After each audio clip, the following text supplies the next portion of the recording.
So next up, we have Duncan Rozario, who is the Chief of Surgery at Oakville Trafalgar. He wears many hats as well. He's a member of the Innovation Subcommittee on the Council on Improving Healthcare and Ending Hallway Medicine.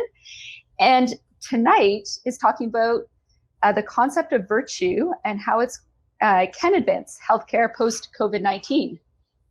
Welcome, Duncan, and I will let you take it from here. First of all, Maggie, I wanted to thank you for the opportunity to speak today. I'd like to talk about something a little different today. I'd like to talk about virtue and how virtue and virtual care have really have a significant and fundamental role in patient care and patient experience. First of all, just to introduce myself, I'm a general surgeon. I've been in practice for 23 years in Oakville. I'm the Chief of Surgery. I serve on the Premier's Council on Improving Healthcare, and I have a startup called Sigma Health Tech, and we do encrypted email in healthcare. Before I start, I just wanted to provide a link to a letter. The issue of systemic racism in healthcare has been one that has been under tremendous scrutiny over the past several weeks and months. One of my dear friends, Dr. Hemans, has written a superb letter that really describes so well the issues that we are seeing in systemic racism in healthcare, and I've just provided this link. So, why virtue?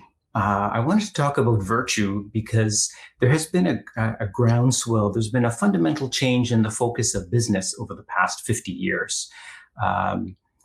And if we look at the issues that we have encountered with COVID-19, and if we look at the way it has exacerbated the fundamental inequities in society, I think instead of returning to normal, I think we should be focusing on why we should be pursuing a better after than normal, because normal was really not good for a lot of our population. Fundamentally, we have some very serious issues in our society: income inequality, systemic racism, and I think a lack of virtue are really causing significant issues for our population. So let's go back a few hundred years. Adam Smith wrote about the causes of the wealth of nations. And a key point that he expanded upon is the need for the balance between corporations, employers, and workers. He spoke about allowing balanced market forces to allow that type of optimization. And this philosophy served us well for hundreds and hundreds of years. If you go back 100 years, there was in many ways a fundamental balance between the interests of the employer and the worker. And the average CEO 100 years ago made approximately 20 times what the average worker made. And that balance was maintained up till about 50 years ago. Milton Friedman, in a key article in 1970, brought up the concept of shareholder supremacy and described what could be described as a new philosophy in business, that the responsibility of business is to increase its profits, and that is the sole responsibility, and that anything that detracts from that, even looking after the interests of workers or the interests of the community, is akin to socialism. And this has really altered the way that business has conducted itself. And we see the same thing in healthcare, with a focus on budgets instead of a focus on patients.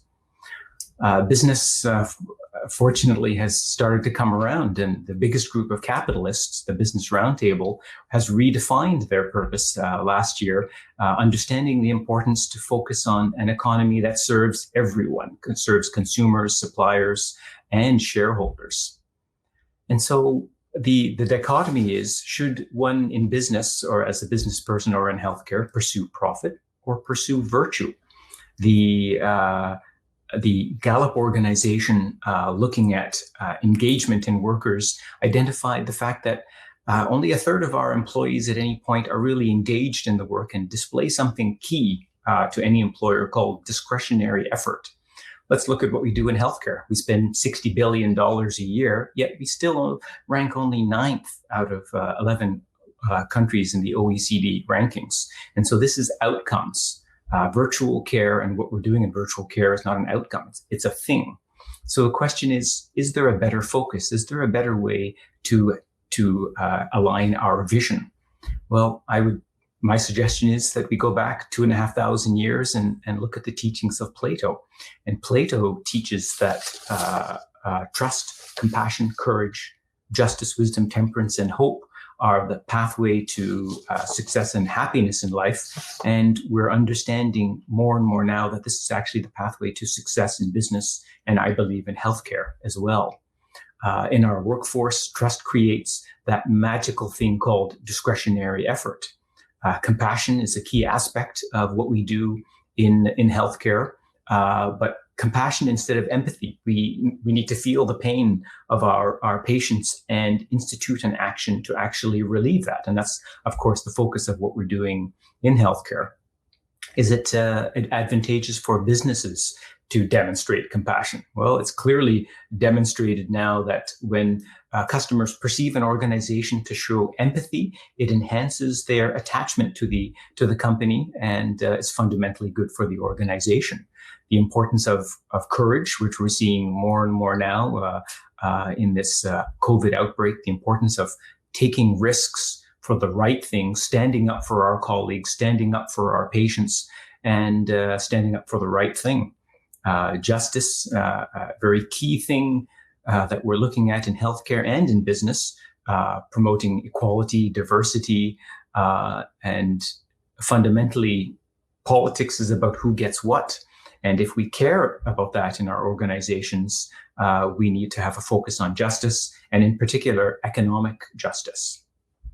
The importance of wisdom in our organization, temperance to allow balance and discipline in the workplace, and hope, which really fundamentally leads to an optimistic future vision for our organization. And the concepts of virtue in business have been described very well. This is one of my favorite books, Exception to the Rule. And the business community has taken this on a little differently. The concept of environmental, social, and governance issues in business are now becoming increasingly important. And it's clearly demonstrated that companies with better ESG records have higher profits and are less likely to go bankrupt. So this is an important concept that we have in healthcare and in business. And I think as Canadians, I think we need to align ourselves around Ian Klugman's vision that instead of the Silicon Valley move fast and break things, maybe it's time to slow down and fix things in our society and in our country. And that a focus on a change in culture, to focus on our planet, our employees, customers, and our community will lead not only to profit, but sustainable profit and engagement, happiness in our community. Thank you very much. And thank you very much, Maggie, for the opportunity to speak.